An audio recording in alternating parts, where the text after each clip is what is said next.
సోదర సోదరీమణులకు నమస్కారం. ఇవాళ ధరిత్రి దినోత్సవం. దీని సిగ్నిఫికెన్స్ ఏమిటి? 1960 చివర్లలో ఈ అమెరికాలో శాంతా బార్బరా అనే చోట ఆయిల్ స్పిల్స్ జరిగినాయి అన్నమాట. దానివల్ల ఈ సముద్రాలన్నీ కూడా చాలా కలుషితం అయిపోయినాయి, సముద్ర జలాలు. తర్వాత ఈ అమెరికా వియత్నాం మీద చేసిన వార్ వల్ల చాలా పర్యావరణ విధ్వంసం జరిగింది. సో ఈ కాంటెక్స్ట్లో అమెరికాలో గేలార్డ్ నెల్సన్ అనే ఆయన 1970 ఏప్రిల్ 22న పెద్ద ఉద్యమంలాగా తీశాడనమాట.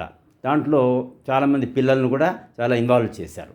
సో దీని పర్యావరణ విధ్వంసం వల్ల మనకు భూమికి ఏంటి నష్టము, ప్రకృతికి ఏంటి నష్టము, అడవులు పాడైపోతాయి, అడవులు పోతాయి, అడవుల మీద డిపెండ్ అయిన జీవరాశులు చాలా ఇదైపోతాయి అన్నమాట.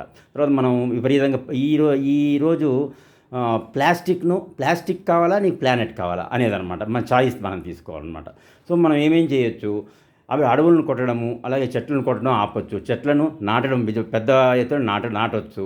తర్వాత శక్తిని కన్జర్వ్ చేయొచ్చు, అంటే ఎలక్ట్రిసిటీని కన్జర్వ్ చేయొచ్చు. అలాగే ఎలక్ట్రిసిటీ మంచి ఎఫిషియన్సీ ఉన్న విద్యుత్ ఉపకరణాలను వాడచ్చు. అలాగే నీటిని మనం ఆదా చేయొచ్చు. అలాగే నీటిని ఎలాగ మనం వినియోగించుకునే విధానము, దాని ఎఫిషియన్సీని పెంచవచ్చు అనమాట.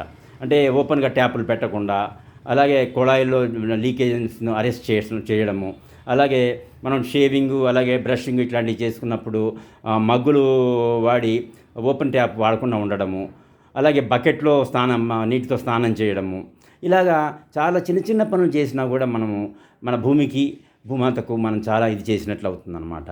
సో మనం అందరం కూడా చిన్న చిన్న పనులు, సింగిల్ యూజ్ ప్లాస్టిక్స్ వాడకపోవడము, ప్రతి చోట మనం స్టీల్ బాటిల్స్ పట్టుకెళ్ళడము, ప్లాస్టిక్ బాటిల్స్ వాడకుండా ఉండడము, చేతి సంచులు వాడడం, ఇలాంటివన్నీ చేయడం వల్ల మనం చిన్న చిన్న పనులు చేయడం వల్ల మన భూమాతకి ఎంతో మనం ఉపకారం చేసినట్లు అవుతుంది. తద్వారా మనం ఉపకారం చేసుకుని మన ఫ్యూచర్ జనరేషన్స్ పిల్లలను కూడా మనం వాళ్ళ జీవనాన్ని మనం ప్రొటెక్ట్ చేసినట్లు అవుతుంది అన్నమాట. Thank you very much.